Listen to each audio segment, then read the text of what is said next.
everybody, welcome back to Awesome Sunday Show. Connor here. Pat as well. Pat, how you doing? I'm doing all right. Yeah? Yeah, are we going to repeat word for word what we just said? I'm trying to, first but thing? Okay. I guess you can't capture lightning in a bottle twice. Is that the expression? Yeah, I guess so. Whoever caught lightning in a bottle for the first time, I really want to meet that guy. It's got some damn good accuracy, I guess. Just like out there with a bottle. Was it by accident or on purpose? I don't know. But yeah, anyway, guess what? We have a very special guest with us today. Probably the most special one. Is this your first time here, very special guest? Yeah. No, actually. Oh, okay. No, So what's your name and how many times have you been here? Anthony. I've been here 5 times now, I think. Yeah? You're number 5's club? I think so. I think I'm in the 5s club. You're 2 in- digits. Yeah.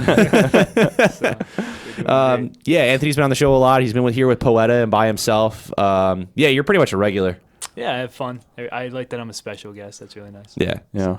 And he wrote the music. Yeah, and he wrote you did write our theme Always song. forget about that. That was cool. And, got a new and our one break coming, song. So, oh, cool. Guess so. Oh, he did ask you. Wait, did I ask him? Yeah. No, I forgot to ask you actually. Oh. Brand new song. Yeah. Actually, cool. I've been meaning to ask you for like When 2 I get weeks. my computer fixed He by said Geek the Squad. one you wrote us is a piece of shit, so. I heard him like, say that. Nah, I've never said that. But Sounds yeah, like something Connor would say. so yeah, expect a new song soon. So anyway, yeah, this is our midweek episode. Technically not really midweek. We're uploading it on a It's special going to day. be on Monday. Yeah, this is going to be uploaded on Monday. Monday, October 10th. And Pat, I'm actually there's a reason for it. Yeah. I was about to say, I like this was your idea. Go on about what All you right. want to talk about. So the day this is going up, Monday, October 10th, is World Mental Health Day. Mm-hmm. And I really wanted to talk about it because, it's been a big thing in my life, your life, and Dentino's. We talked about it a little bit on Live from the Middle Urinal crossover. But, I want to talk about it more, get a little more in-depth into it, a little more personal with it than you and I were able to do. And then, give Dentino the chance to, talk about what he would like to talk about with it. Mm-hmm. Because it's like I said, it's been a big thing in my life, for better or for worse. But, and to want to show, I guess, support or solidarity or, whatever. Yeah. Just to, get it out on that day. Well, what struck me with this is the fact that, like, sometimes just hearing people open about, what they go through kind of helps people to go through what they need to in their exactly. lives or, like, what they face, whether it's mental health or, like struggling relationships or anything like that. So that's why I don't really, like, I thought this was a great idea. So. Mm-hmm. Well, I came up with it, so obviously it is. Yeah. I mean, I why only have I not come up with a good I only idea? thought of our name, the new segment with Nick Snyder's name, and also Nick Snyder's and Nick Vanderbox's podcast name too. So, Okay, so 3 things. yeah, 3 things that I'm very proud of. Great. Good job. Who came up with the idea for a podcast? Thank you. Suck it. And like probably almost all the topics because I'm a genius. Yeah, besides Anyway. besides the Oscar topics we have for coming around next year. Oh, okay, that was yours. Those were all mine. Okay, so like 97 to 1, let's say. And who makes sure the audio is okay? Me. Okay. All right, let's not get into that. We're distracting from the thing. Yeah, you give me mental health issues. Just giving them right back, dude. Yeah. Yeah, so most of it probably won't be a happy episode. Well, It's an honest episode. I mean, we're going to be talking about some stuff that won't be happy. So, but it's important. I feel like this is a very important episode to me. What we're going to be talking about. So I do appreciate if you're listening to this, and obviously I'm just going to say it now, and I'll say it again at the end. But I appreciate Dentino for coming on for this one. Yeah. Oh, I'm so Because excited. I thought he was, he was my number one choice for this. yeah. Imagine if like he's not here to support, he's writing everything down to like make fun of us. You know what? Idiots. No, I'm He just would kidding. never do that. No, I'm you kidding. You saw what he said on Zupan's Instagram. He would never make fun of his friends. Exactly. Dude, last thing I would have a friend for is to make fun of them. We're here to help each other. Yeah. Now exactly. Jeff is a different story. Oh, dude, don't even get Jeff talking. Never a nice thing to say about anybody. Jeff's my friend, if you guys didn't know. All right. So as far as how we're gonna go about this, you kind of had a good idea. As far like, did we want to go with how? Yeah, let's, Yeah. and then we'll, bounce it off each other. Yeah. And, free ball it. Yeah, keep it loose. Whatever you guys want to do, obviously. But I thought it would be interesting to talk about just knowing you guys, how we all first recognize the mental issues that we had or whatever, and go around and talk about that and how it was a different experience for each of us, and then maybe later talk about the steps we took to recover from that and how we're doing now with that battle. And I think those are the most important things that would relate to people listening. So I was very excited to come on this one. I mean, I was excited for the other ones, but when you texted me about this one, I was pretty much like excited, like relieved that it's kind of like going to therapy again. Like, oh, cool, I get to It's tell therapy on the somebody internet. about this. Like, sweet, like, it's gonna be great. Yeah.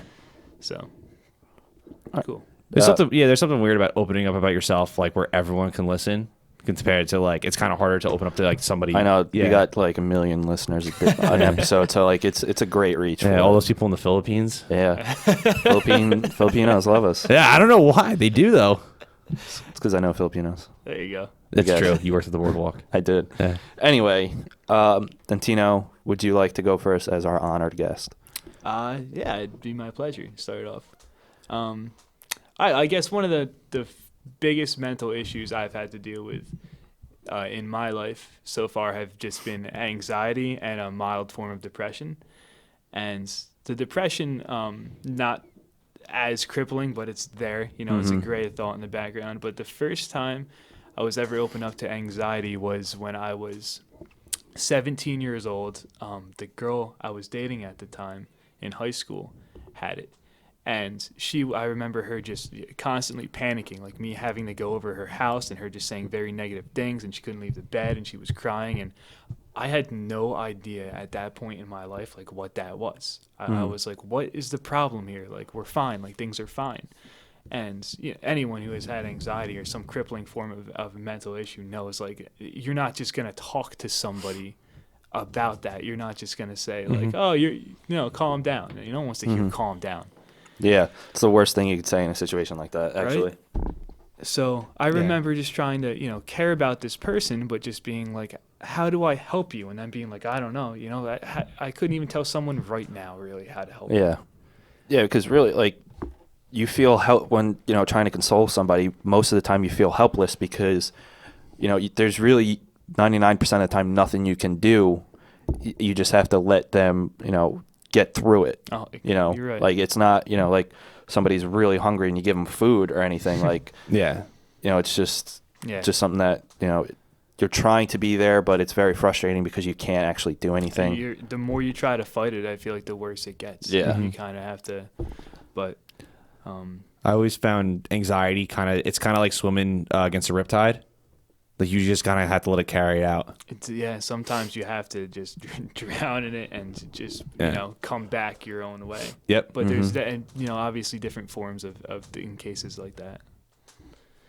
So Yeah. I remember feeling that that was the first time I was introduced to it. And we eventually went on for a year and we battled it. And I did just whatever she needed.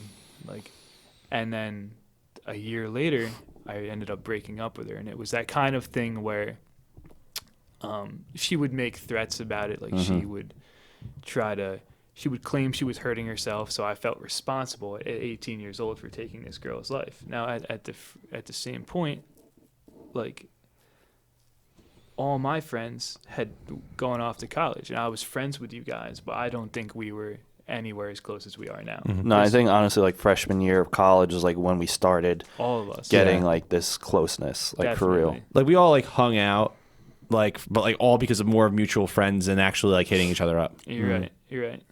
And I definitely remember hanging out with Pat a lot senior year of high school, but it wasn't the kind of thing where like I would, rely on you if I needed something. Yeah. So we all had our core group of friends, and they all moved away.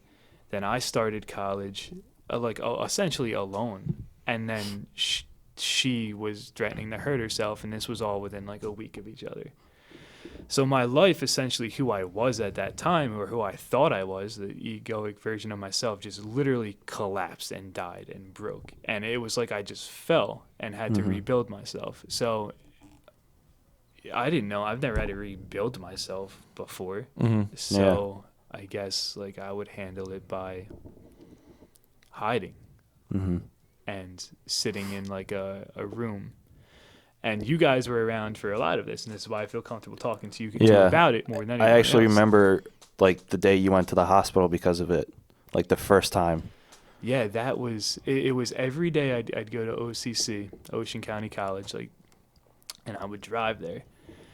And I remember I'd go to the bathroom like 5, 6, 7 times a class. To the one point my teacher, every class, to the one point my teacher was just like, what are you doing? Like, you can't keep leaving. And I emailed all my teachers and I was like, look, I'm sorry, I'm battling. I don't even know what this is yet, honestly. I don't know. But I would just leave, like, I would drive there, and then my father would have to come and pick me up from there and then drive me back while I was freaking out, and then I'd have to relax.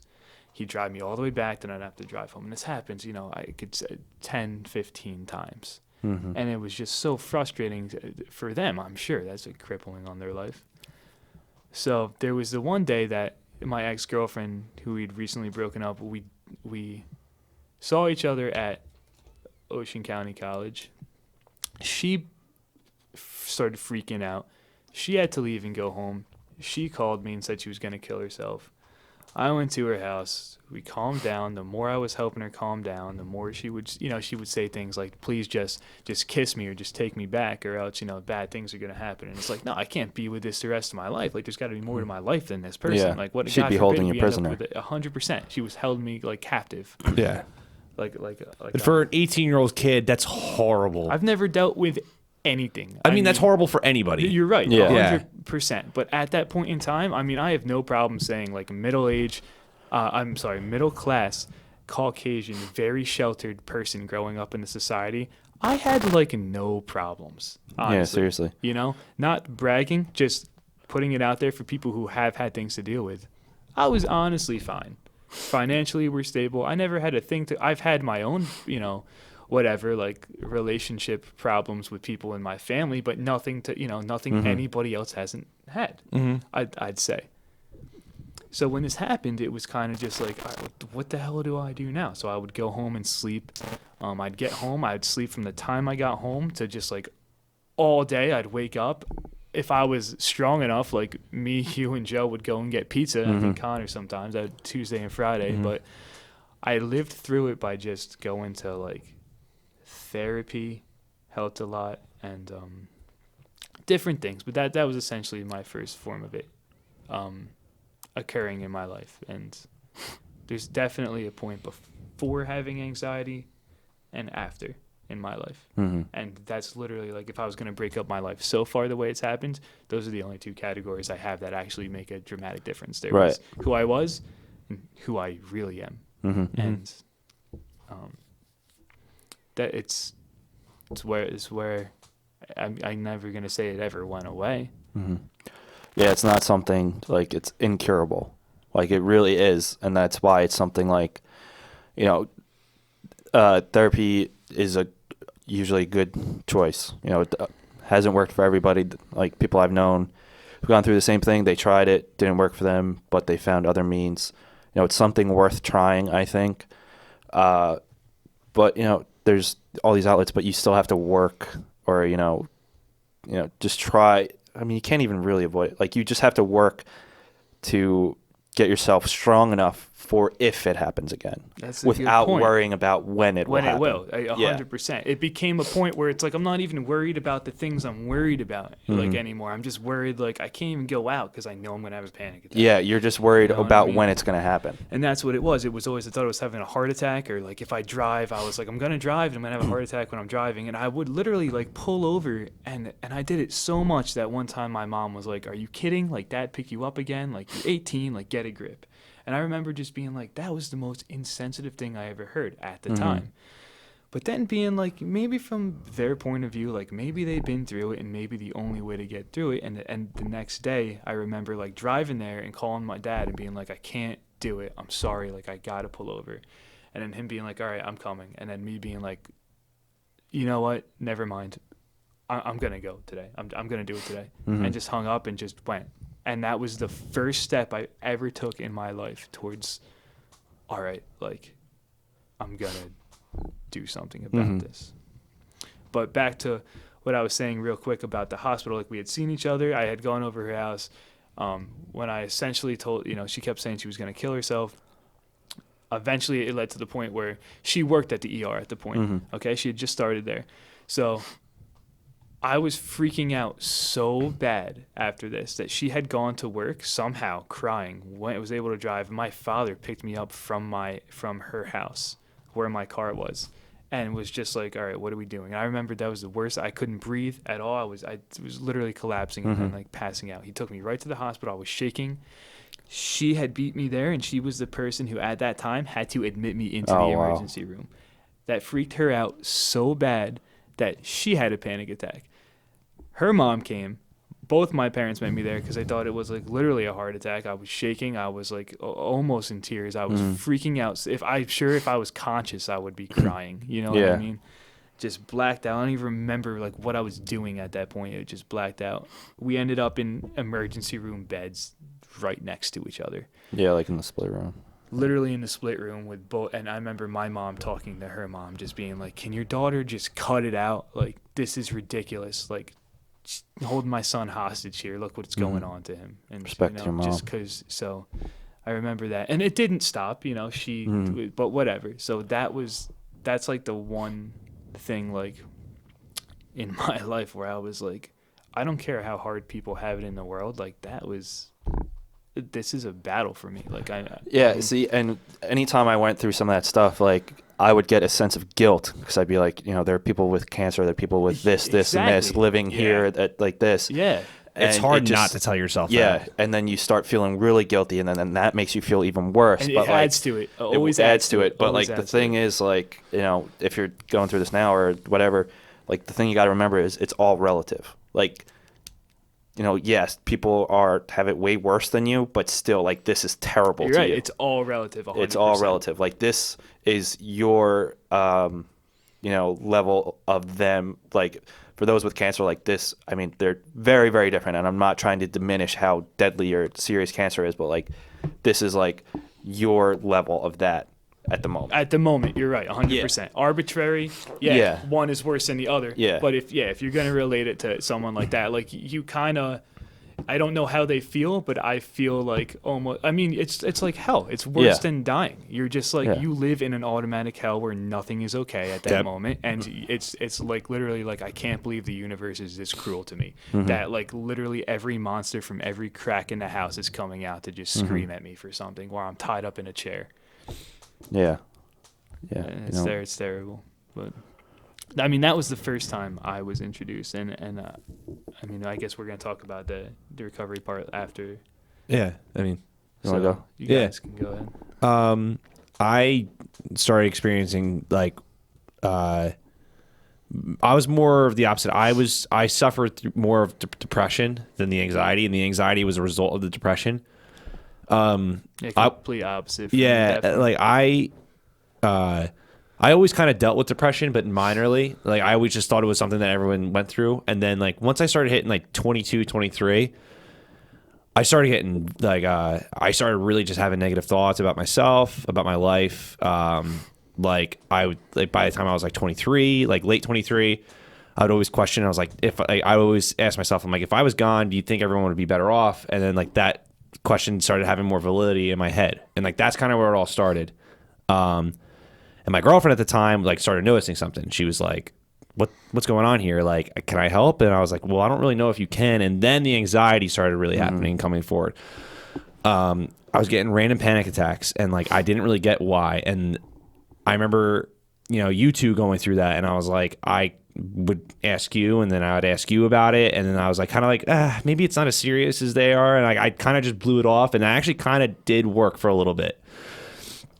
Then depression really kicked in, like really hard, and then it got to the point where, you know, it really ruined my relationship with my ex-girlfriend at the time, and also I had to go see a counselor. I was on Prozac. I was having panic attacks so bad. There was a night where I was on the kitchen floor. I came home from Chili's bartending, and I almost like, it's kind of like blacking out. Like you don't remember, but the last thing I remember was my dad picking me up by my arms, and I piss all on my fucking pants, and I just didn't. I was like, I didn't know what like. I just lost all control. Yeah, because at that point your body goes in the shock. Yeah, it is like a heart attack, but it's also like a shock thing. Like shock is a good. I mean, Yeah. that's like I guess it's embarrassing to admit, but it's true. No, Hey, it's not screw it, man. like it's. Whatever. Yeah, it's something that happens. Like you're not the first person I've heard say that. Yeah. Like, if your body is going into a form of shock, and if you're blacking out, you don't realize what you're doing. Yeah. And like I like opened up to that people before. I'm like, oh yeah, I ruined my last relationship. Really, like, oh man, that sucks. Like, like if you're better now, you should. I'm like, like that. Not. It's not like it was all my fault there. There is a lot building up that from on the other side. But whatever. We're not getting into that. it just didn't help. Yeah, it just didn't help at all. And during that time was just awful. Like I'm glad I had my friends there and you guys there to walk me through. I know there was a time I drove to your house because I was like, I don't know what the fuck's going on, and we just talked for a while, and then like I remember talking to you, and you were the one that first put me in the mindset of I should go see somebody. Because like you suggested it, like due to your own personal experience, and I eventually did go see somebody for a year. And that's when I got, that's when I got diagnosed with depression. That's when I was put on Prozac, and that did help. I was on it. I was on that for a year. It helped more than it didn't help. There were some times where I felt like it was kind of counterproductive. And like I remember, like typical me not doing the research until after I take something. Like a lot of times, antidepressants can work in the opposite way. They can make you more depressed. Oh yeah, that definitely happened with me and Xanax, 100%. Yeah. I when they say suicidal thoughts, I was like, yeah, whatever. Like I would never do it, dude. I'd never been closer to fucking slitting my own wrists right there. Like Xanax, 4 days. That fourth day just snapped. Just like you think it's literally okay to just end it. Yeah. Yeah, and that's terrible. Like this medication that's supposed to treat that's its biggest side effect. But here's the thing, though. Like, Right. But there is like reasonings for it. Yeah, like you can never. It's the mind. So like you can never. It's not like a cold where it's like, okay, you take vitamin C, drink soup, take some Clarinex or Zyrtec, take NyQuil at night if you can't sleep, and then it'll eventually go away. Like those are tried and true for most people, like trusted allies against the sickness. With the mind, it's totally different. Like one person can take Prozac and it's like, hey, that saved my life. It stopped me from really hurting myself and damaging my family. And someone else could be like, it ruined my life. Yeah, it affects different people differently. And because it's not, yeah, like psychiatry is not an exact science. It's like, not. It's there is science to it, but still, like, it's not like, oh, I know you need, like, when you take antibiotics, like, this will definitely work. Right. Like, there's no doubt about it. Like, this is trying to figure out which works best to fit that person. And it may not always be the case. I've been on, probably like 6 different medications. Yeah. Because some just didn't work. Yeah. So he's like, okay, hopefully this one works. And some have worked. But, it's really just, trying to see what can help. Exactly. And what really this is where like the anxiety started coming more and more was the fact before I took the medication, I was talking about my parents and my dad's cousin, who was like one of my dad's best friends. Like they always hung out. And then also like I called him my uncle because like we were all so close, and like technically he's a second cousin, but we just called him uncle because he was 2 years older than my dad, and that's just, you don't call that guy an uncle. Yeah. Like that. So like super close with the family, like literally like this, like the seventh member, like just would always come over for dinner. Always like practically took us out to dinner all the time, like would pay for everything, just like awesome guy. Due to a series of unfortunate events I'm not going to mention, not that I don't trust you guys, it's just I don't want to keep rambling on. He actually eventually had to take antidepressants, and he actually killed himself. And like that was really hard on my family. So when I talked to my parents about it, there was a lot of resistance eventually. And like, like growing up, like my dad was like my dad, like, dude, that guy never gets worried. Like as I'm older, I realized like the weight that's on like dad's shoulders, like what they have to deal with their entire lives. Like they like this family unit pretty much like relies on them. The pressure on that. And then like then finally like me saying something that like was kind of like a normal conversation within the context of what we were talking about, like the worry that was just on his face. Like I was like, holy shit. Like I see my dad at funerals, like with more calm and like solidarity, like, you know, and then like when I told him that, like, it was just like the worst thing he could have ever heard, I felt. And, wasn't an argument, but it was just like, it made me scared. And then like, I started getting more anxiety over that. And like, that's not their fault, but, and it just was kind of like a downward circle. And then, you know, eventually you can only go up. Like, I know that sounds very typical, but you know, that was my experience. Eventually it was very quick, like as far as like starting off. And I guess that's how it is most of the time. Like you don't really see it coming. Like you're not. Well, no, like it's, if you have it, it's something that really doesn't come out until like around like 18 till you're like an adolescent is like usually the most common times that it happens. Because I was like 22 when like I really first started like where I was like, there's a problem. Like there's a definite problem. And I don't know. That just, because I remember seeing other friends and like you guys going through it before I did. And I was like, I didn't understand until that happened. Like now I get it. Yeah. Yeah. Sometimes it happens slowly. Sometimes it's just like 100 miles an hour right away. And like having a panic attack is like, it's fucking terrible. It's awful. I actually had my first one when I was 17. I lied before. I totally forgot about it. It was now I can't trust a single word you just said. Everything I said. What's your real name? Nick Snyder. Oh. When I drove home from seeing The Hangover with my first girlfriend. I was 17. Drove home, and the second I got home, I was just thinking about how good things were in my life at that point in time. It was the summertime, summertime. Yeah, it was summer. Birthday was soon. Like, things were going good. The first time I was for so long, like, things are awesome. Bam, like, it struck like lightning. Yeah. I was like, I've never experienced this before. How do I handle things being good? I still, to this day, have not had a day that's been like, everything's awesome. Like, things are so cool.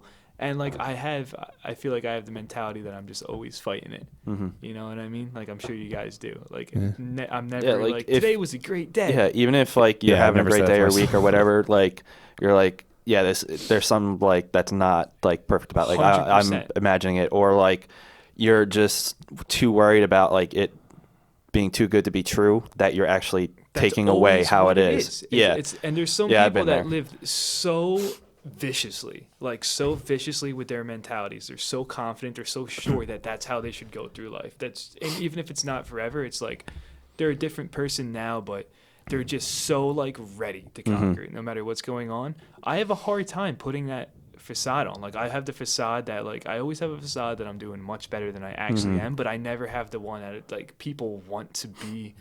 Like I don't think I ever radiate the energy that I ideally want to. You know what I'm trying to say? Like I know exactly what you're saying. Inside me is really coming out. I'm never authentically being the person I'm meant to be. Whether it be because of the choices I have or the people I'm afraid to let down, but whatever. It's because of this anxiety, which is this negative mindset inside of me that something is always wrong. And I can't tell if I've learned to either just live with it or if I've learned to battle it, or if it's not even like really there the same way. I don't know what is going on right now either, but things have just never been like, all right, I got this. Like there's a few times that I'm going to beat this, but never like I beat that without casualties. You know what I mean? Like you're never like standing on top of the world. Ever. Yeah. Ever. And if I am, I get it. Like if I get it for a half hour a day, that's a good day to me. Cool, I felt good today. Let me try to do that more. And it never works. Yeah, I know that feeling. And it's something like it ruins relationships. Like I'm talking to somebody It is very, very hard on other people. It's so hard. You know, you guys were there for a lot of it.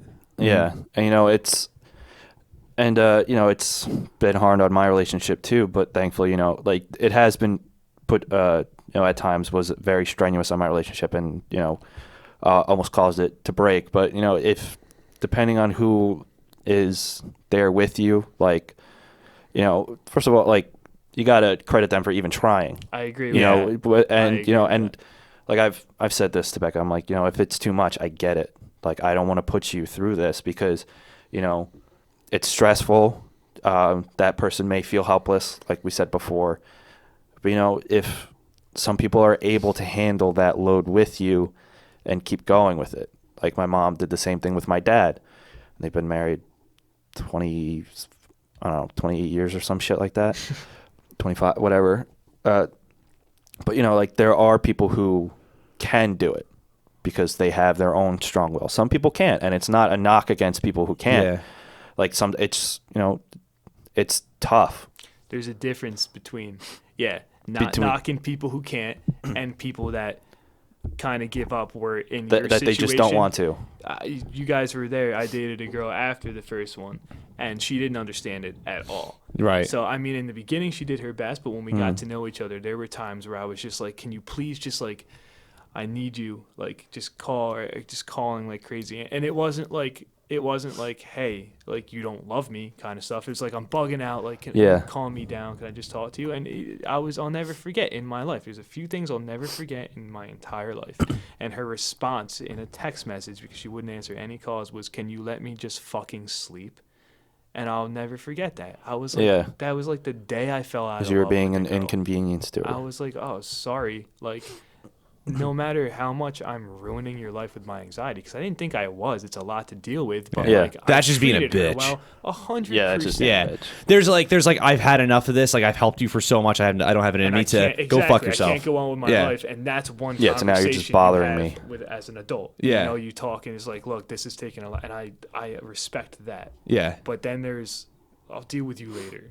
Kind of is like, like come on. Like Really? they just don't want to be bothered. 100%. And it's not like I did it every day, every hour. It was like, And you're right. There's a massive difference. yeah. Yeah, you're right. Thankfully, you know, at least in my experience, you know, in my relationship and then with my friends, that it seems people have been sticking around. Thankfully, you know, You're okay. You too as well. Yeah. I mean, I know we're not actually friends, Connor, but you know, Business whatever. partners. Exactly. But yeah, there are people, you know, who just like some they don't want or don't want to deal with. There's all right, fuck you, enjoy it. See, like it was kind of like half and half. Like at you know, and at first it was like, oh, I'm supportive, I'm here, and then when it got like really dark, it was like, well, what about me? And it's like, well, what about you? You know, and like, what do you need? Not paying attention to me. yeah, it was a lot of that. And there was also a lot of misunderstanding or just not willing to understand on both sides. But like, yeah, I'm not trying to like be like it was completely 50-50. Like, yeah, it. Sometimes there was this like, you know, I'm going through a lot or I'm doing this. It's like, yeah, but like you don't understand the thoughts that I have about myself. Like, Exactly. yeah, like you don't know like what it's like to look in a mirror every day and be like, I have to make myself like myself.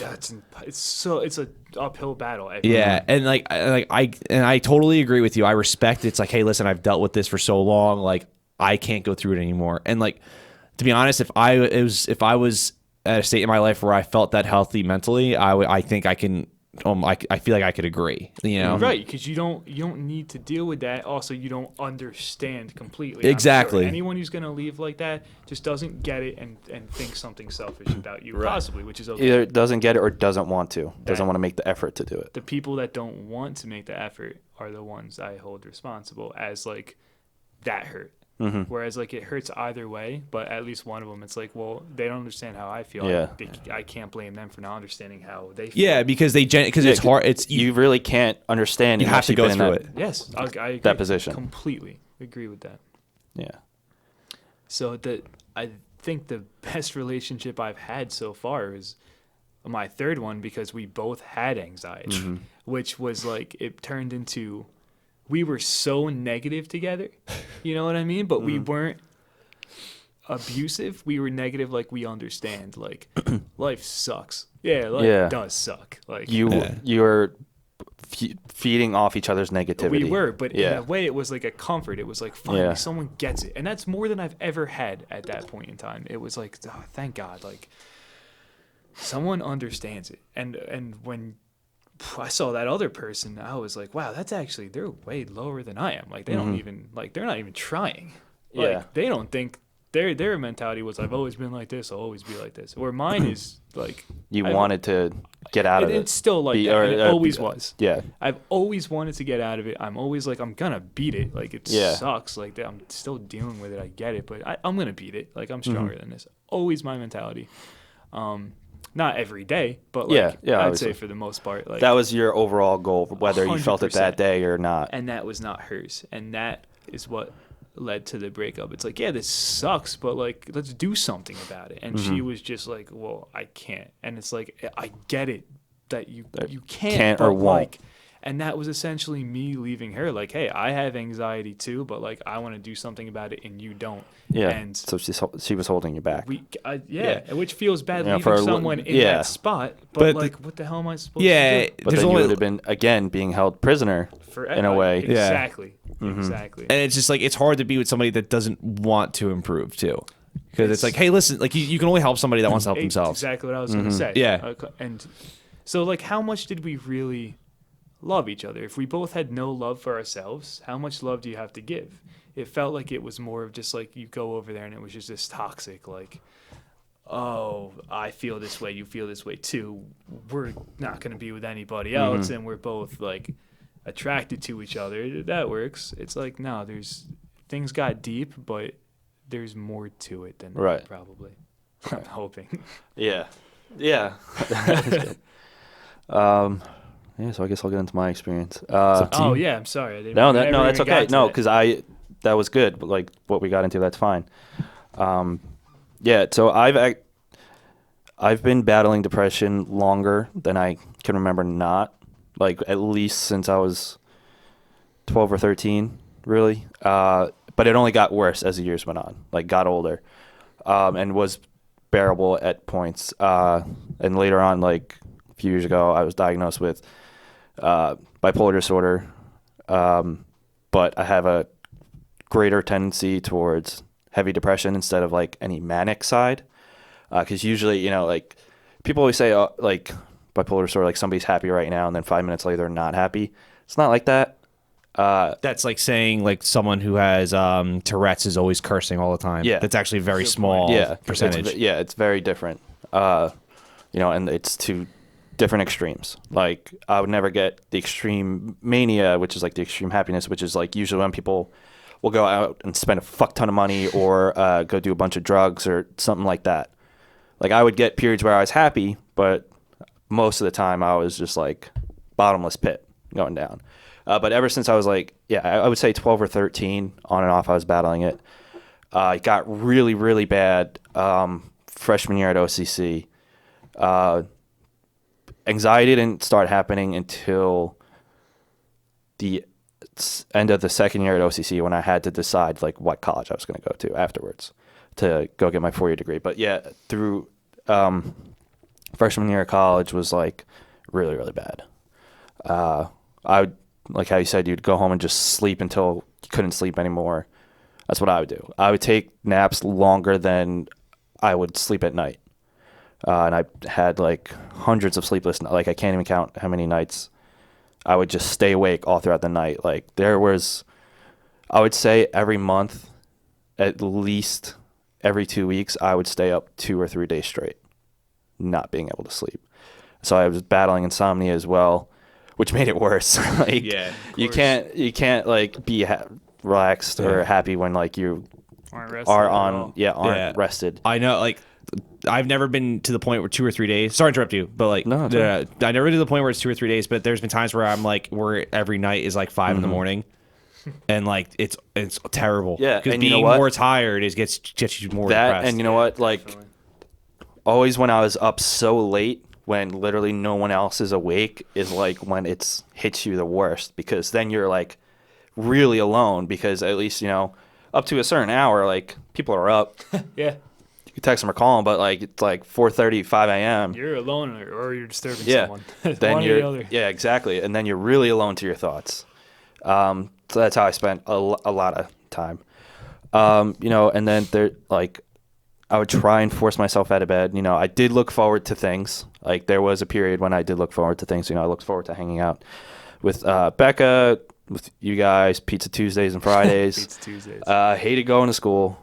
We all did. Yeah, but I had to force myself. Yeah, I skipped a lot of days. I remember using every sick day, absence Got to before the breaks. You know what I mean? Yeah, like that. Or I'd go to one class and then fucking book it home. Bounce. I would call out of work because of it. Bail on hangouts just because I couldn't. And I didn't share this with like at the time, like I'm pretty sure just you knew, like out of our friends, because while we were going, like I was was battling mostly depression. You were mostly battling anxiety, but like it prevented us from doing a lot of stuff. A lot, yeah. And like I knew you were going through it, so like you were the one like we both like went to bounce off each other with it. So like when I would bail on something, like. And you would go out, I would text you, and you'd be like, "Yeah, dude, I get it," and then vice versa, like it would happen the same thing. Too. I remember that. Yeah. Yeah, and then there was for a while, like I would say the summer after freshman year OCC, almost actually to the end of the second year OCC. Like there was a while that I was mostly up, mostly happy. Obviously, there was everyone. I had my bad days and stuff. Still, my sleeping was fucking terrible, but it got real like. The anxiety started, when I was deciding where I was going to college, that was a hassle enough. And then when I actually got to college is when, like, a mountain just fell on me. Mm-hmm. Like, anxiety kicked into, like, full fucking gear. Depression just, like, got lower and lower. I specifically remember that happening to you. Yeah, I think, like, at that point, like... I'd been able to hide it for so long, but like then like people were just like knew, like it was just like not something I could hide at any point. Yeah. And then I did say this on the episode with Live from the Middle, but my second semester at TC&J, so my second semester of junior year of college, I left school. I couldn't do it. I had a breakdown one day. And this was after I had been going to see a counselor at school for like 3 weeks. She was an excellent counselor. Like I've been so lucky. Like that counselor, the doctor I saw there, and then the two that I see now, like right away, have been great. And like they could only do so much. Like you can't hold somebody like that responsible when they're actively doing their job. But I've been lucky to get ones that like have been good, and I've been be able to do well with, and like I know have the feeling and caring. But I think I made it like 2 weeks into the semester. And I had to leave school. I knew if I didn't, I was just, I had skipped almost like most days, most classes, stopped doing work, didn't even show up for some exams and stuff. My roommates knew like something was up. And so now I was just like, I told my parents, I said, I can't do this. And they're like, okay, that's fine. Like, you're good. Like, that's all right. Just come home. Come home. Because I was living at school at this point. Like, just come home. It's okay. So I went home, just was in bed for days and days and days at a time. And my mom's like, listen, while you're home, I want you to get out, whether you're going to the gym for a little bit or, I don't want you laying in bed all day because it's counterproductive. It's not helpful to lay in bed all day, even though, like, that's all you're able to do sometimes, which is a lot for me. It's really not good for you. Your thoughts are your worst enemy at those times. Yeah, exactly. And, like, that's when you and your thoughts are together the most. Yeah. And, like, even sleeping, man, I had terrible dreams when I was sleeping. Like, not like scary nightmares after watching a horror movie, but yeah. Oh, no, I get night terrors. Yeah. That was one of the things I get. Even when I was asleep, I couldn't be happy. Like, there was no escape from it. And, my parents were extremely supportive. They were saints through it. Becca was saint through it. Her mom and grandma were extraordinary through it, and, my friends and stuff. And, like, I did have an advantage because my dad also has bipolar disorder and anxiety, and he had been getting treatment for it at that point for like 12 years or something like that. Mm-hmm. So I was able to, go through it with him. But even then, like somebody who has the same thing, it's still a different experience. Yeah. Yes, definitely. And the worst is when they treat it like it's the same. So exactly. And my dad acknowledged that. He goes, like we have similar experiences, but there's still differences with it. And then at that point, my mom goes, okay, like, I know you saw a counselor at school for a short time. Look for one here.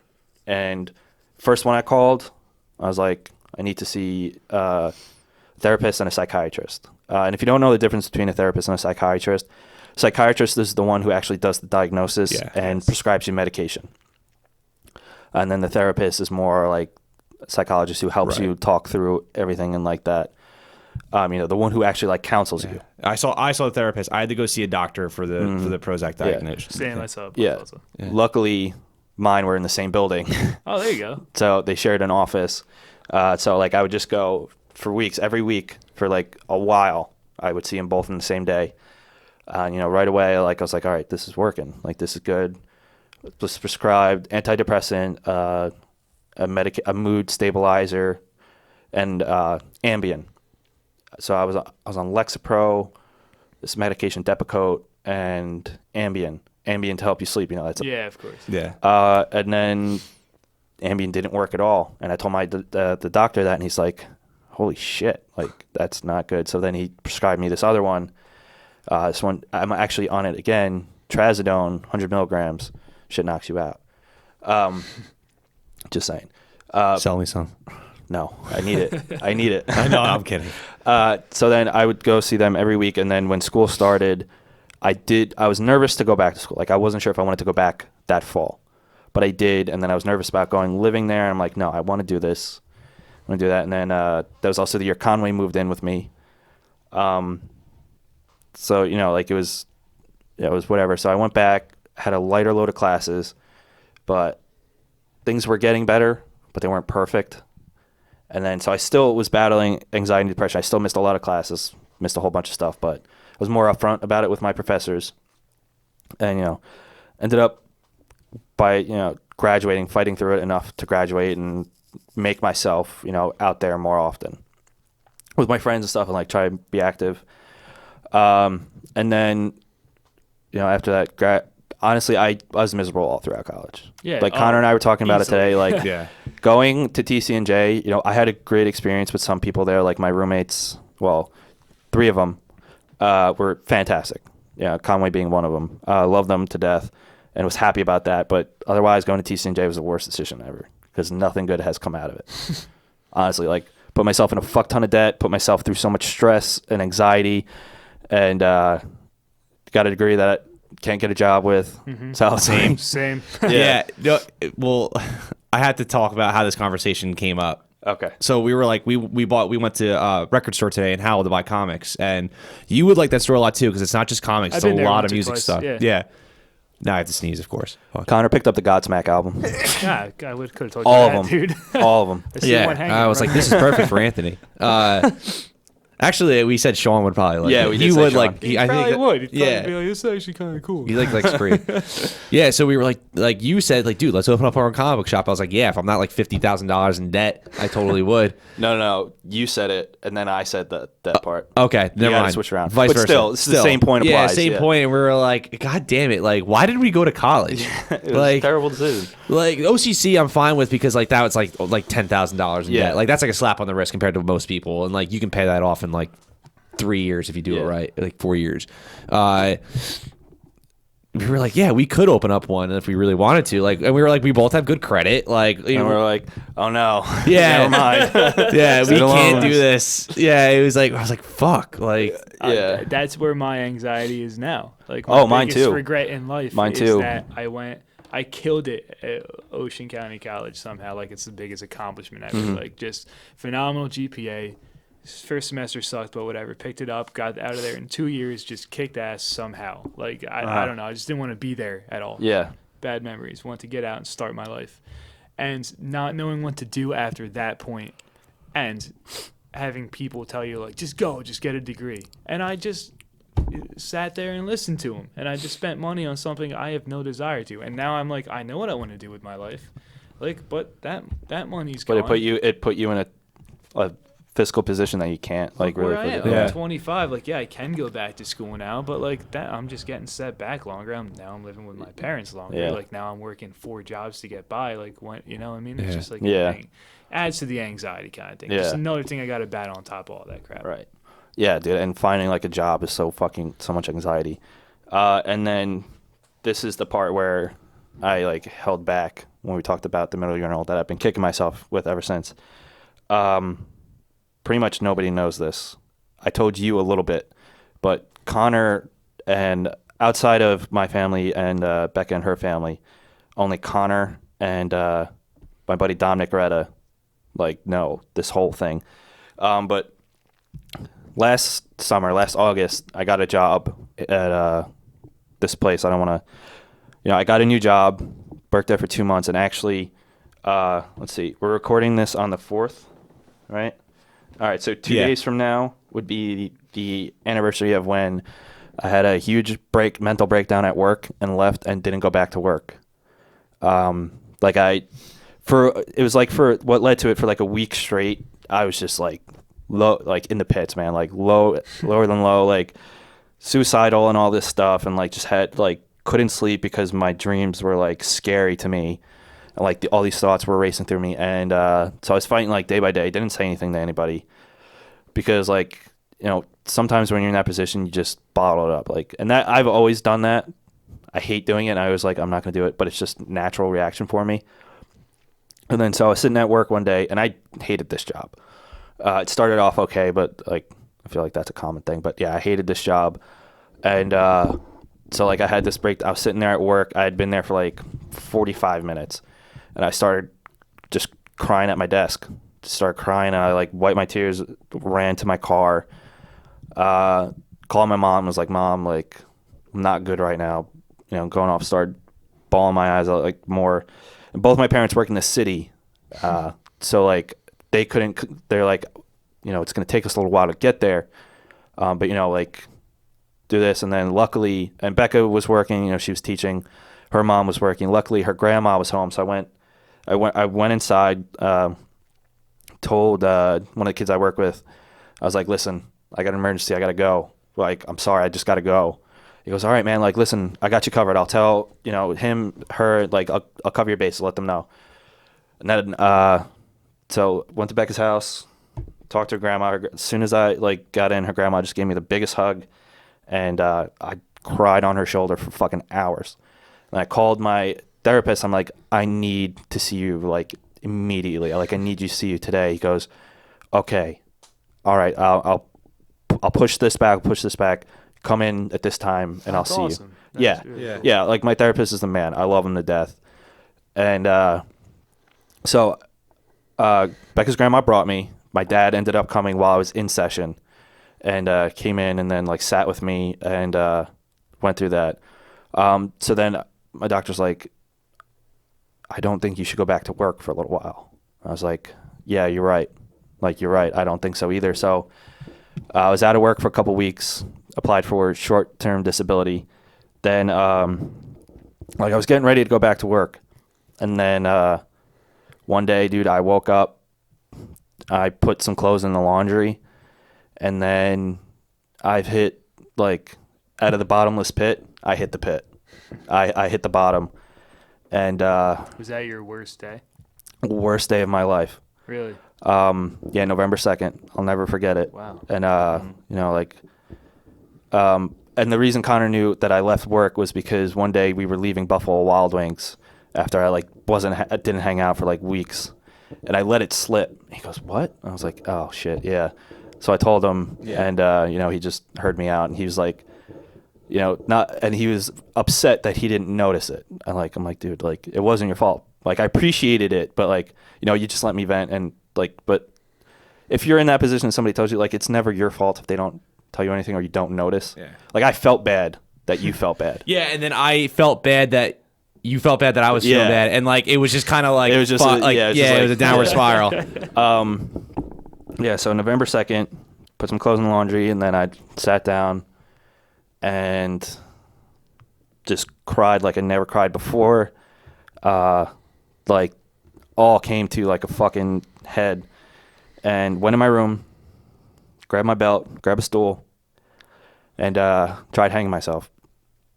And I was hanging there, and I kicked the stool and was hanging there. I don't know how long it was, but I had no control. I didn't realize what I was doing when I got to that. So I was doing that, and then I guess subconsciously I didn't really want to go through with it because I didn't kick the stool that far. Thank God. And then like at one point I just had the realization after I'd been hanging there, and like, it's not something I would ever recommend. Yeah. Please don't ever attempt this. Like, I'm ashamed that I tried because instead of just reaching out for help at that moment. But in that moment, I wasn't thinking clearly. So I was hanging there, and at probably the last second, like, I don't know how much longer I would have had to get down. And I, thank God, like, was able to get myself stood up on the stool so it would relieve the pressure and open the thing. And then I immediately called Becca. I was like, I need you to take me to the emergency room right fucking now. And so while she was on her way, called my mom. I was like, Mom, like, this is what happened. And then so I went. Becca brought me to the emergency room at Brick. Went right into the mental. You know what? I got to give her credit. She handled it way better than I expected. Yeah. Really? Like, she was clearly visibly very upset, but like she was able to get me there, and like I think like, but also like I call it hero mode kicked in. Yeah, I think that's what it is. You know, like when a Just, mother like, lifts a car off her kid. Yeah. Yeah, so like she had to sign some of the paperwork, but like I was shaking, I was crying, like I couldn't, you know, it was like, and then so I spent, I think they took everything, like they put you in a gown, they like keep your underwear on, that's it. Took everything of my clothes, my phone and stuff, and I spent a day and a half, I think, in the Brick mental hospital ward, and then like they had a counselor come see me. They did this, and that, and then I got transferred to Riverview Medical Center to their mental health ward. Yeah.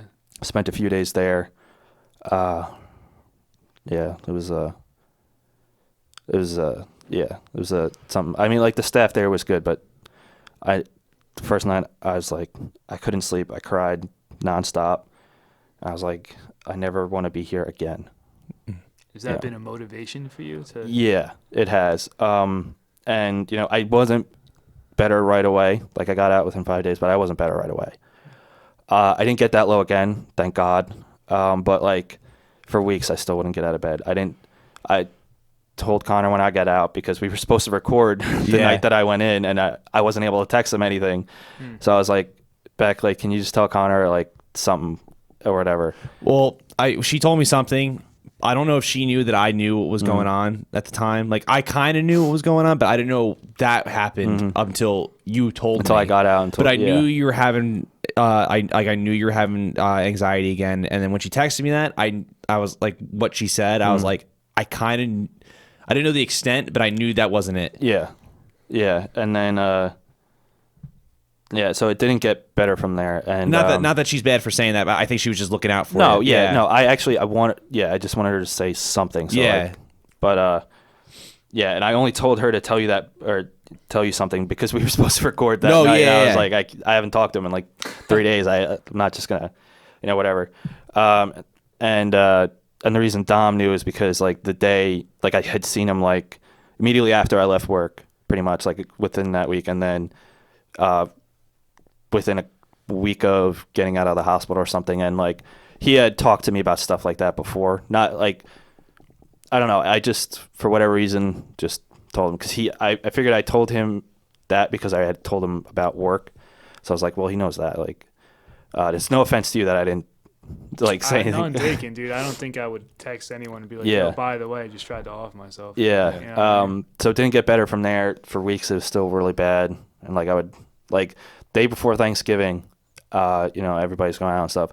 I spent literally probably like 36 hours straight in bed. Only got up to pee. I don't even think I ate. Just crying. Almost didn't make it downstairs for my family hosted Thanksgiving. Almost had to skip out, but at the last second I was like, no, like my grandparents are here, like this. Good for you. That's awesome. Made it out. And then I was getting set to go back to work in December, and they're like, we got to lay you off. Like, we can't hold your position anymore. I'm like, wow, that sucks. And then I was like, you know what? That's good. I fucking hated that job. So then for a while, I was like, stayed on disability, and then collected unemployment until I got a job at Stop and Shop. But yeah, that's like, since then I've been better. I've been, after I got out of the hospital, both my doctors called me, like on my cell phone, and were like, hey, like, how are you doing? And they texted me every day. And like I went to see him right away when I got out of the hospital, like within a couple days, and then saw him every week for a while, and then every day they would text me and stuff. And then so I stopped. They're like, all right, maybe this medications were not working. And like they got a second opinion about it from the doctor in the hospital. And they're like, okay, let's stop you with these two. We'll keep you on one for right now, see how that works.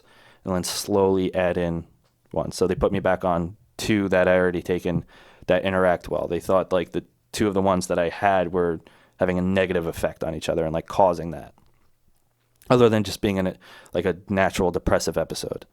But since then, like the new medication has helped. Therapy, I do suggest at least trying it. It's not for everybody, but like it's worked for me, so that's why I suggest it. It's nothing to be ashamed about. For the longest time, I wouldn't go see a therapist because of the stigma that was attached to it. There still one is, but fuck that stigma. Yeah. Well, I feel fuck like that's anybody who judges you for it. That's kind of like being like a stigma of like, it's just so old and outdated. Like, Yeah. And there are still people that think that, like.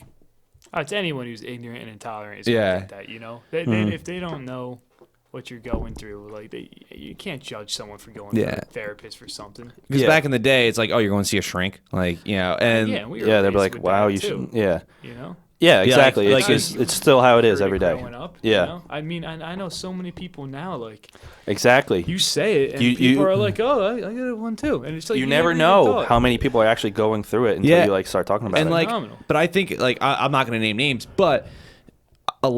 Just like you said, well, we also have like the same circle of friends. Like we know a lot of the same people that have gone just once or twice just to kind of unload. Like you got it. It's so healthy, and there's nothing wrong with that. Like no, absolutely not. Yeah.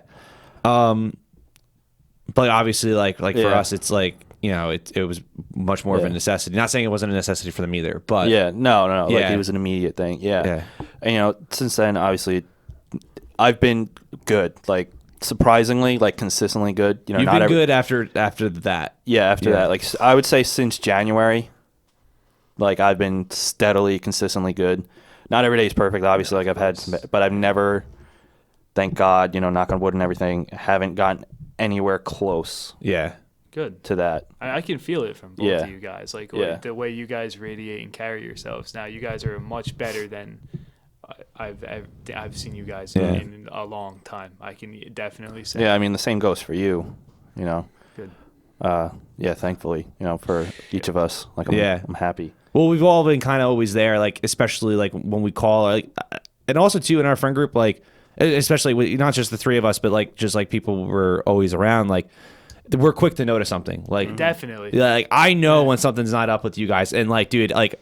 I'm the type of person, like, I don't know someone dude's gay unless they tell me they're gay when they're obviously me gay. too. Like, and I'm like, oh, that guy's gay. Like, dude, that guy is the most feminine person. I knew you were gay right away. Yeah, exactly. Connor's easy to tell. And, but like, I know with you guys when something's up, and I'm like, okay, what's going on? And like, and I'm like an idiot when it comes to noticing things. Yeah, so like, it's kind of, it's nice to have that. Also, like doing this, the podcast, like this has been great. It's been very therapeutic. Even when we're not, even though like we've like besides the middle urinal crossover, like we've never like actually like talked about like deep personal things. But it's stuff that we like love talking about. Yeah, it's something that I look forward to do. Yeah. When we were doing it once a week, I looked forward to doing it every week, and then now that we do it twice a week, or sometimes we do it more than twice a week. I really look forward to it. Yeah. How often can you think about this topic right now? Like how often can you go to somebody and be like, oh, yo, by the way, I got like 7 years of bullshit to unload to you right now. It would just really help me out. I mean, I honestly, we could say that to any one of our friends and they would just be like, okay, but like I'm talking to somebody right now. You know what I mean? It just started. If that person's going to know me and connect with me, like they have to know this shit about me in order to not judge me.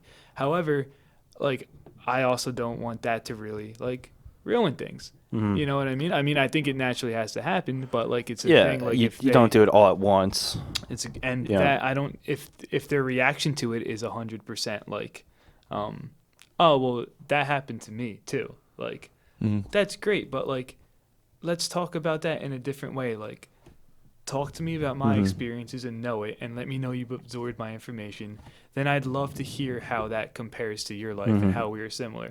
I don't want to hear like I also went through that. Like I get so much one-upping from people who talk to me about anxiety, and like to the point where I don't even want to talk to them about it anymore. Like if you really like had you're trying to be better about something like this for real. Like fuck off. Yeah, I feel like, and not to knock those people, that I don't want to say they never went through that, but like people that do try to like, and I know exactly what that is. I've had conversations with people at work that like, and their intentions I don't think are ill mannered, I agree with that. but like too. it's the way they carry it. I'm like, oh yeah, like they're like, one time I opened up with somebody at work and I was just like, yeah, like I've really actually for years been battling depression, and like they start bringing up like, yeah, like I know I had feels, man. He's like, my ex-girlfriend made me feel like shit all the time, and I'm like, you really don't know There's how a I big feel. difference, dude. And then Yeah. they let that happen. Yeah, and then they Someone's- kind of like ramble on, and they're like as if like they're like went through it Yeah, worse. it's and always I'm like, let's talk about me now. Yeah, it's and like I took so much for me to tell you that. Yeah, Like, seriously. Now I just wasted that on you? Are you Yeah. kidding me? Like that's Like, you the way don't I look fucking at it. deserve to know Yeah. that. That's exactly how I like look at it. I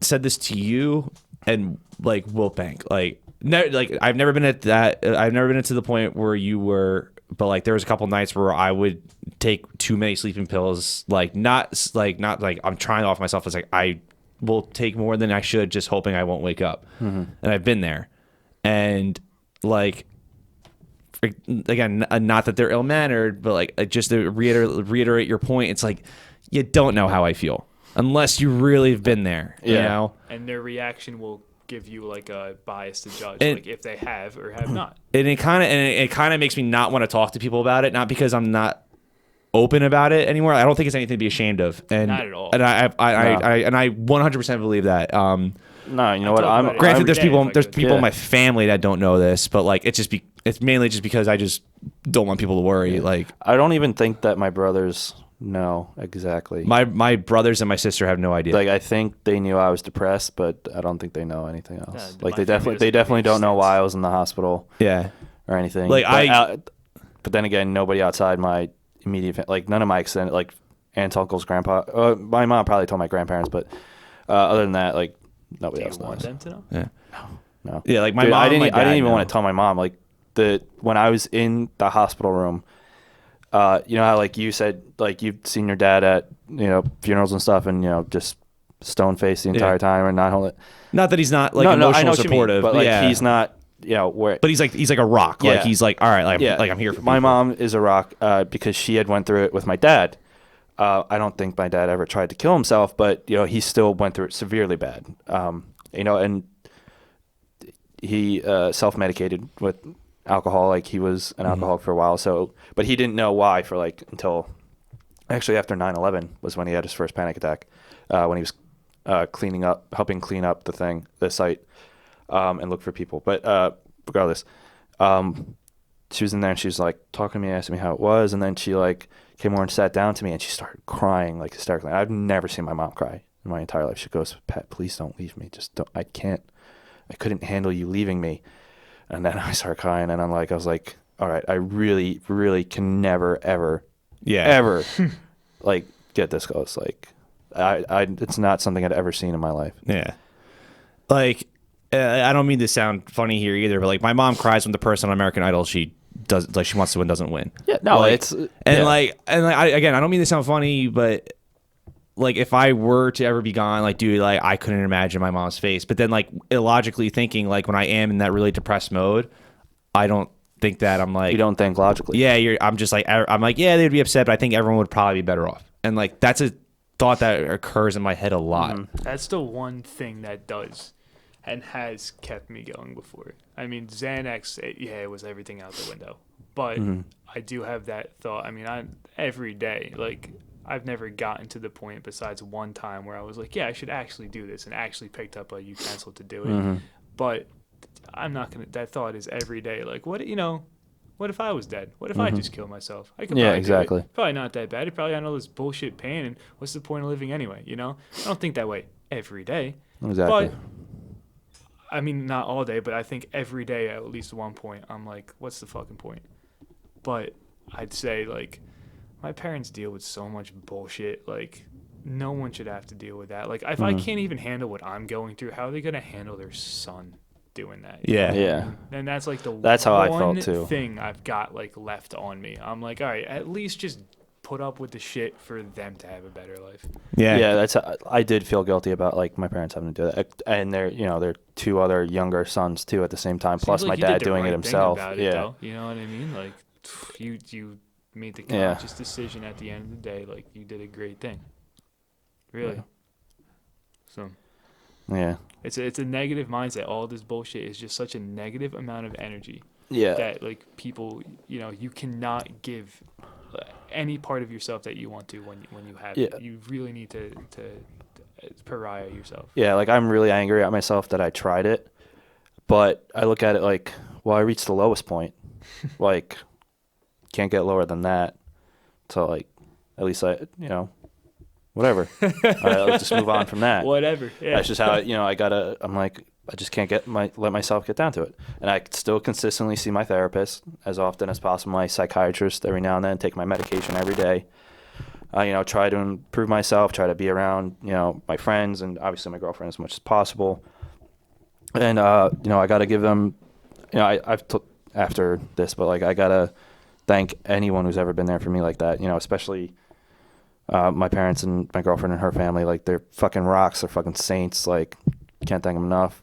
Connor, I don't thank you at all. Dentino, I thank you a lot. Thanks, I'm man. just kidding, Connor. Yeah, I thank you a lot. Nah, I'm was shitty. part of all this. Yeah. I think you're the reason for all this, Connor gave me actually. anxiety. Like, Yeah. since freshman year of high school, I think you were doing a slow thing Since both of you that hated put us me. into it. Yeah, that's what it is. You like put a spell on us or I something. didn't hate you. I just liked you last out of all the people we had. At that So point. everybody. Yeah. Nah, I was a fag. But no, I'm just kidding. We'll get to like the recovery part. I never really spoke about that. I don't know if you guys touched on it a little bit. We can go deeper into that if you want to. Yeah.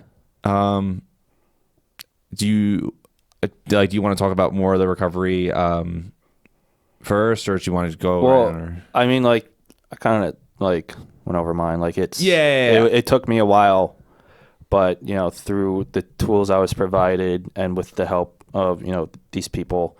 I know you. Every day, obviously, like, it's still different.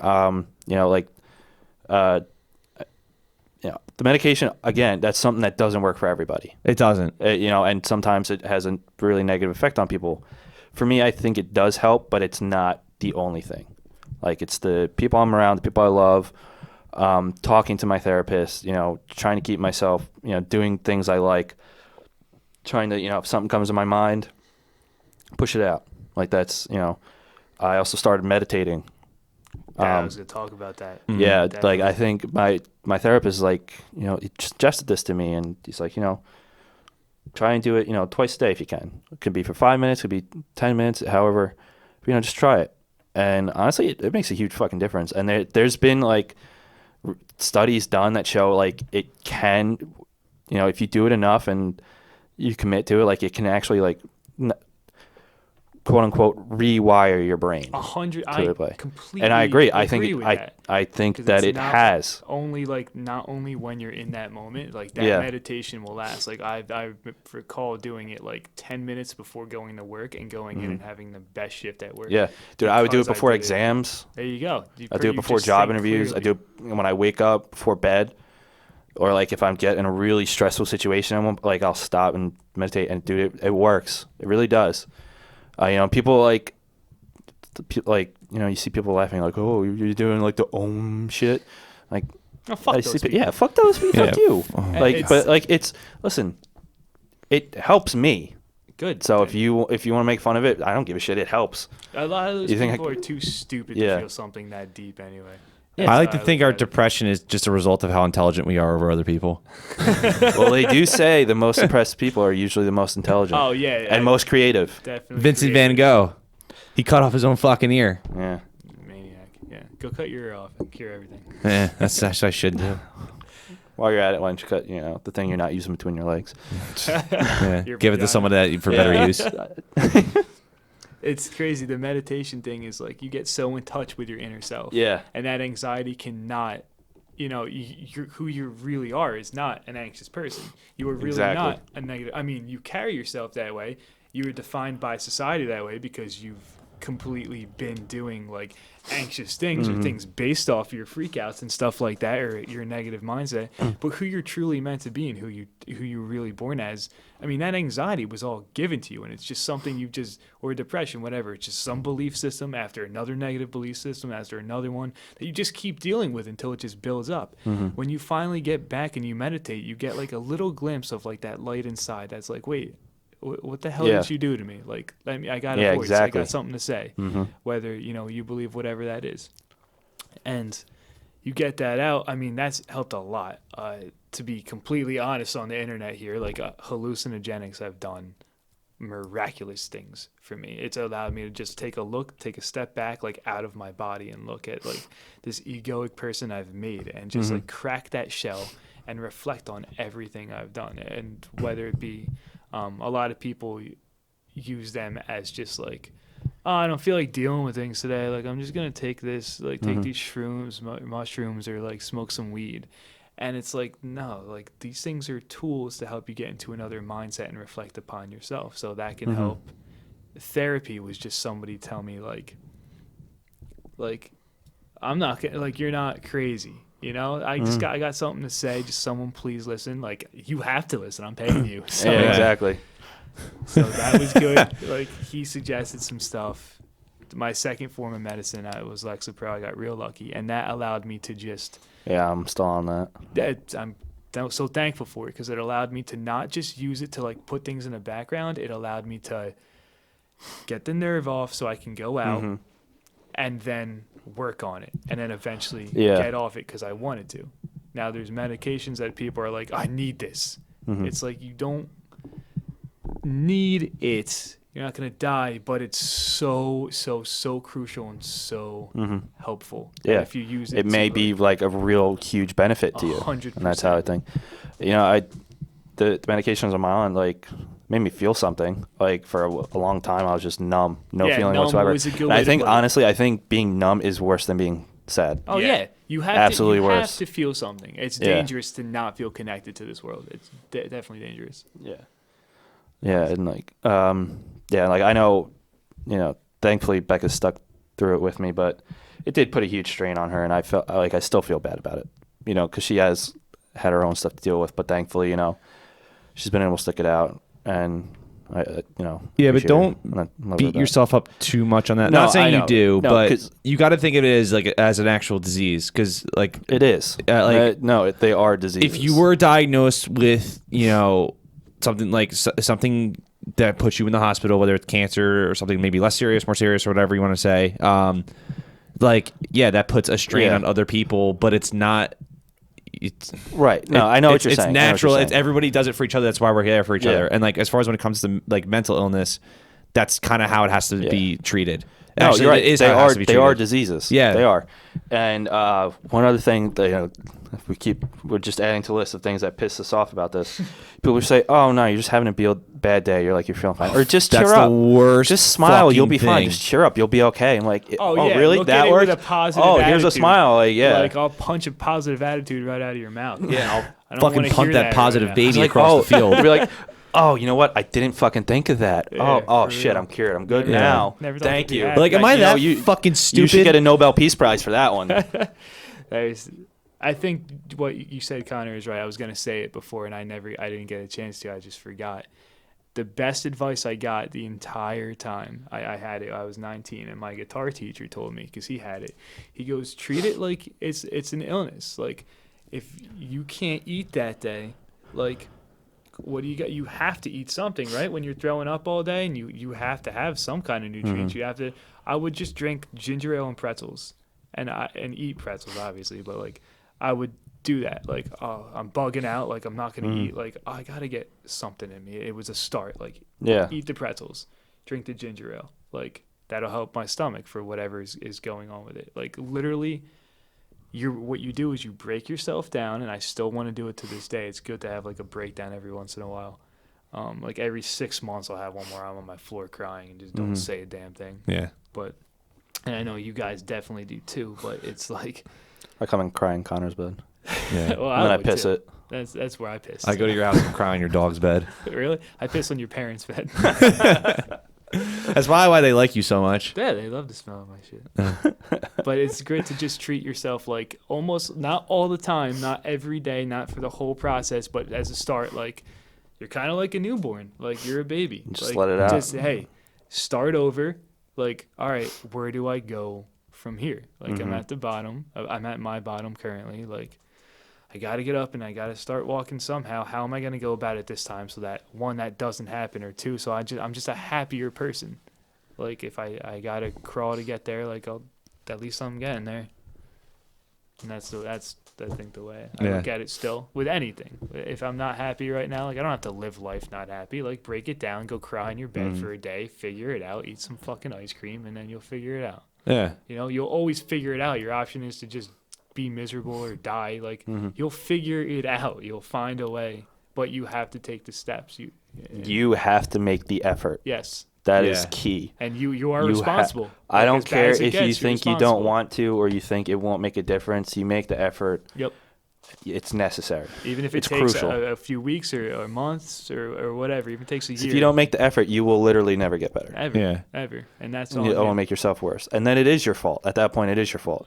You know, if you have that disease, that's not your fault. It happens. It happens. But you not making an effort to combat it or, take it over or whatever, that's your fault. I agree completely with that. I don't. This kind of helped me in this mentality.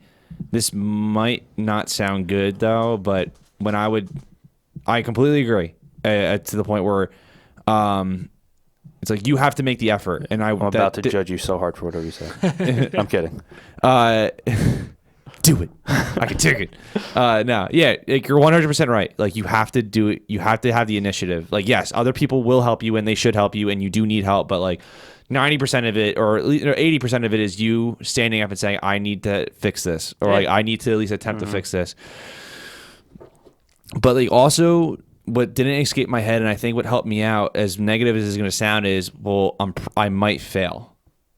But I think the reason why that thought helped was because I was still being realistic. I didn't have any like romantic thoughts of like, this will never affect my life ever again. Like, but like the thing is though, if you do try and help yourself and you do fail, there's no rule saying you can't go at it again. Yeah. And I mean, if you don't do anything, like with anything else, like you're failing anyway. And at that point too, I felt like I used to say dumb shit and do dumb shit, and like I was like always like and you guys kind of knew this, like when I was younger, I was always like, I'm always right, like fuck what you guys have to say. And like I don't know, like I guess I'm just trying to put more of a positive spin of like, something that grew out of me from this was, I feel like I started becoming a little more logical. It's like, all right, well, if I fail now, less of a douchebag. Yeah, less of a douchebag, less of a major douchebag. And I'd like, I'll come out of it now, and then like if I fail, well, then I try again. And I just felt like there was a lot more logic coming into that, and I don't know, thinking logically really helped me out. It does. It helps you. I remember going to the doctor and him and being like, I'm having all these, I think I'm gonna have a heart attack all the time. Like maybe this is wrong, and like diagnosing myself. And he's a doctor, and I'm 18, and he's like, he literally said to me, you do not have enough medical knowledge to diagnose yourself. Yeah, seriously. And I remember like the weight falling. I was like, he's right. What the fuck do I know? Yeah. About my body? Yeah. Like, he studied it forever. Like those people who fucking got a paper cut, look it up on WebMD. Cancer. Yeah. Go to the doctor. I got cancer. I got this cut. It helps. You're completely right about that. So, that was a rough one. Yeah, I know that sounds kind of negative, but I don't know. I guess it's just more of being honest with how you're going about it. Oh, I'm so happy I went through it. Honestly, it sucked, but I laugh at it so much now.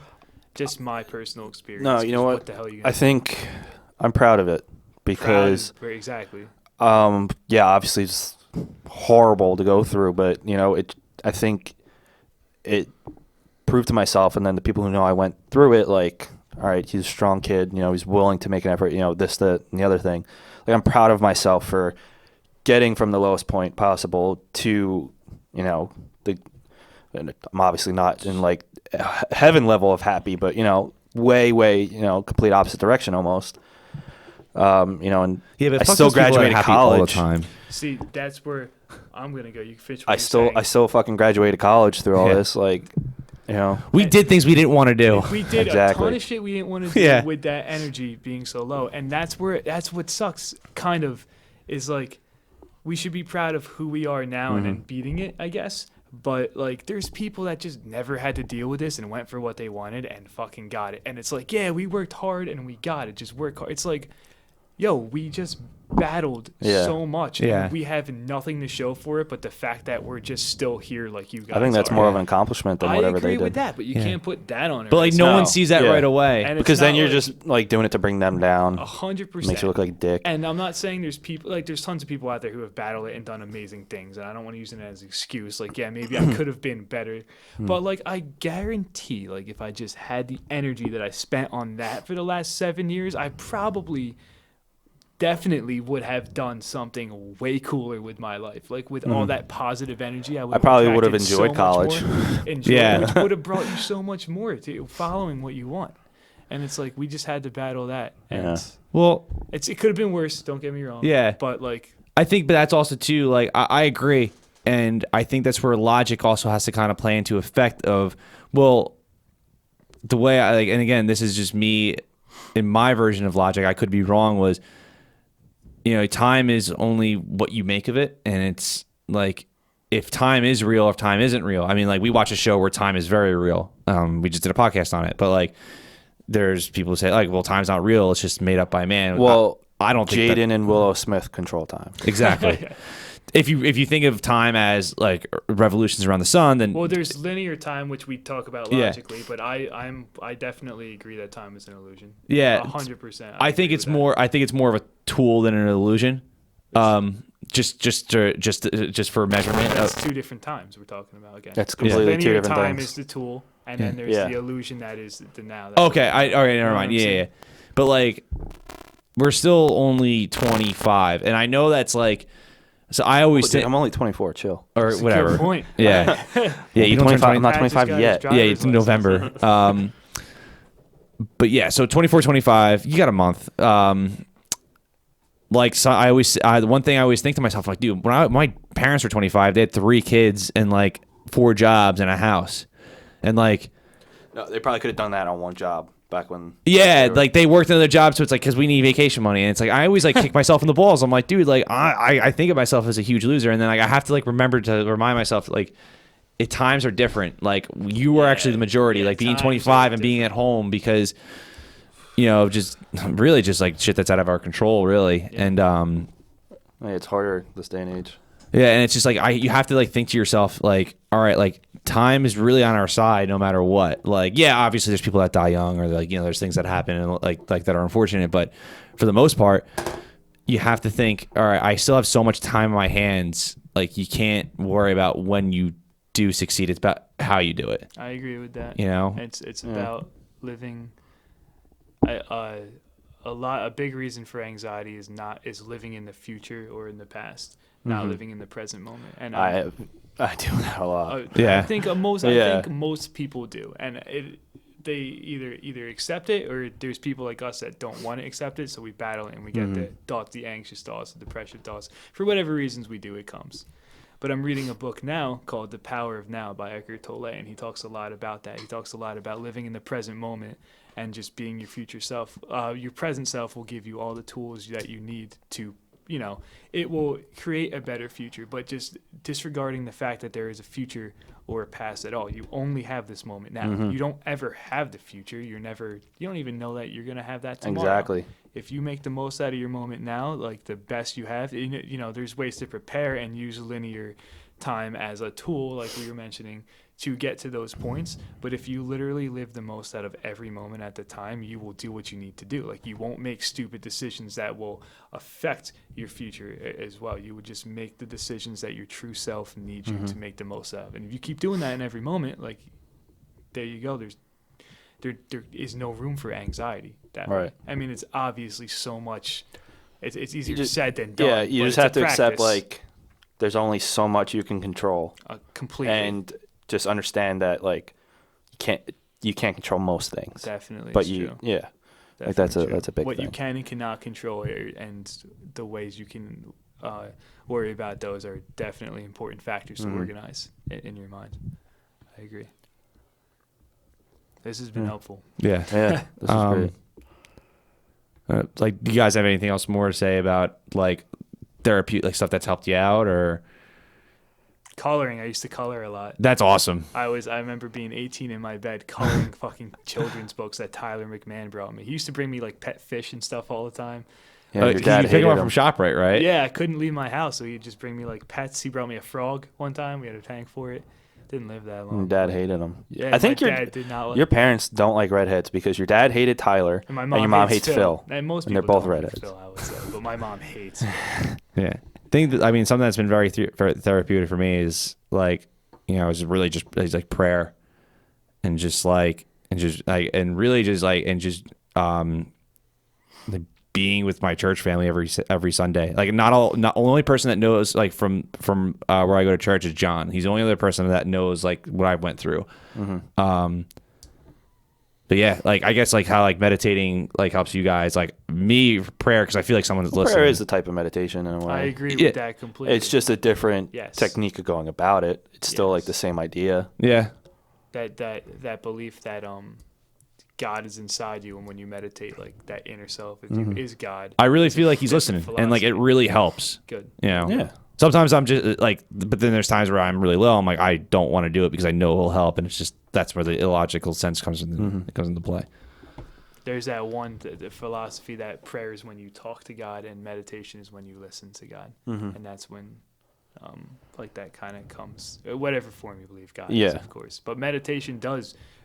Prayer does bring out that like form, like you find similar beliefs. Like you'll sit there and pray, and you'll be like, all right, what do I really need to say to the one entity that is really the all being, the Almighty? What do I really need to say? And meditation is very similar. It's like, what is really actually happening besides all this bullshit thoughts? Like, what's now? What is all this stuff?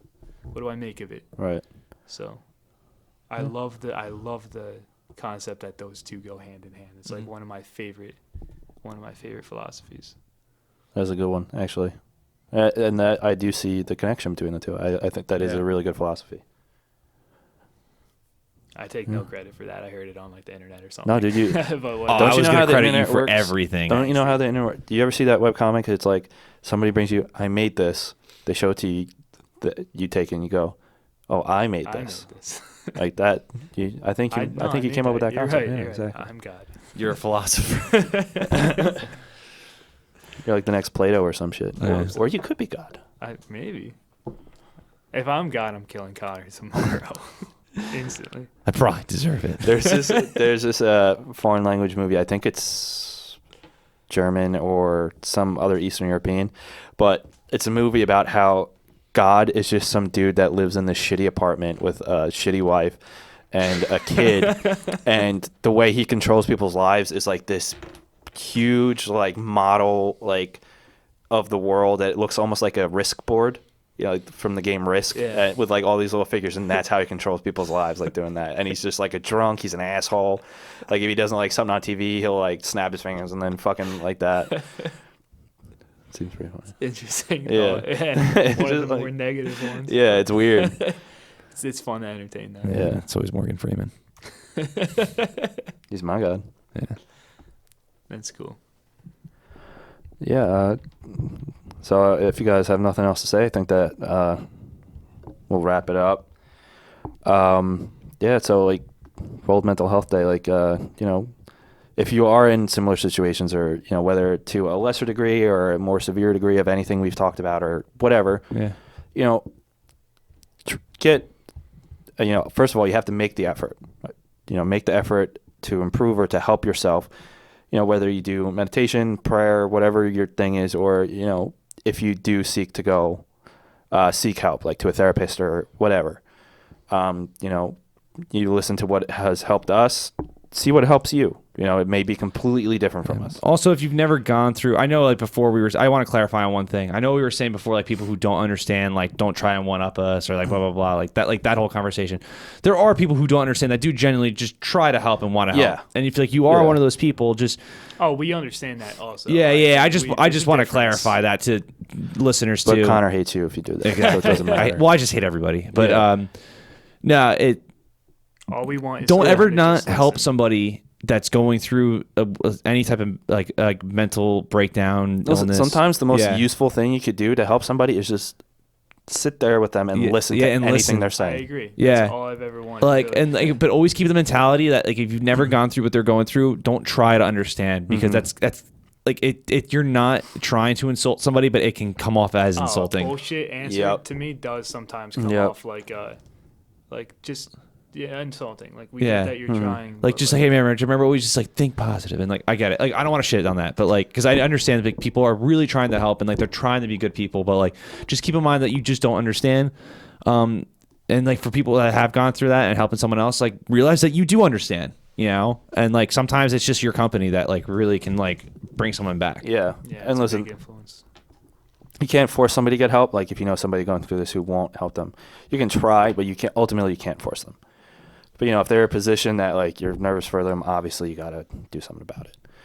But, if you're in a position like that, the person being in a life-threatening thing like that, just get help. Like, it doesn't matter what you do, just don't let yourself accept that final thing. Like, oh, this is, reach out to somebody. Oh, it's so final. You will find, guarantee you will find at least one person who will be able to be there for you with that. Do it. It helps. Yeah. And then, I guess if you want to talk to us, if you don't think we're assholes or anything, especially for our friends. Obviously, our friends know that we're all there for each other. But, for our listeners, hit us up on Facebook, Twitter, email us, whatever. We do read what anybody like says to us. Yeah, I don't want this podcast to be like, oh, like this is all of us. Like, granted, like I think really the goal for all of us to open up about like what we went through and like our struggles and our anxieties and our depression is kind of hopefully like someone listens to this and is like, you know what, like I'm not afraid to open up anymore. And I think that should be the goal. And you should never be ashamed. Yeah. And like if you do feel like you want to email us or anything like that, like go ahead. Like we're obviously not gonna go like we got an email from Skank Hunt 42 today. Like I agree. It's a good thing that that people can see that. Yeah, we've all been on the podcast. It's my 5th time on here, all talking about different topics.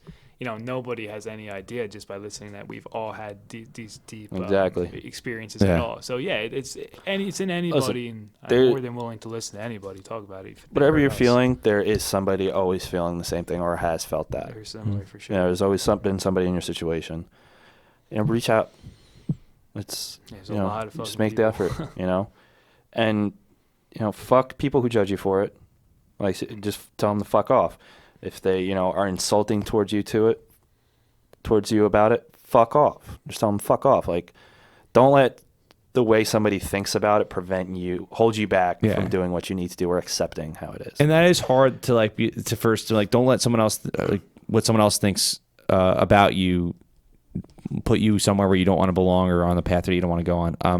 It's just natural to do that. It's natural to do that, but like that's one thing that I think anybody that's gone through it or hasn't gone through it can universally say is like, why do you care about what someone else thinks? But like, I understand that's hard. Just remember, like what fixes you, and like, or sometimes if you don't know, you have like what we talked about before. Take the initiative to find out. Yeah, find out. It's important. Find that shit out.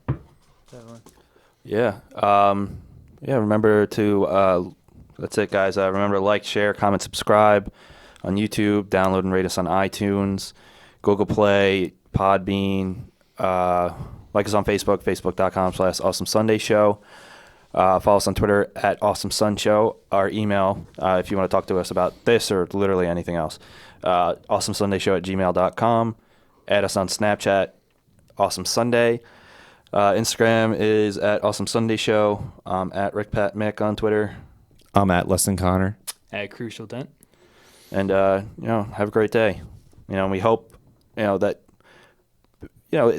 we hope that this would help somebody at least a little bit. Yeah, no, like You know, that wasn't our immediate intention. Like, we did this for us, but No, if you're in a similar situation, Yeah. you think this helps.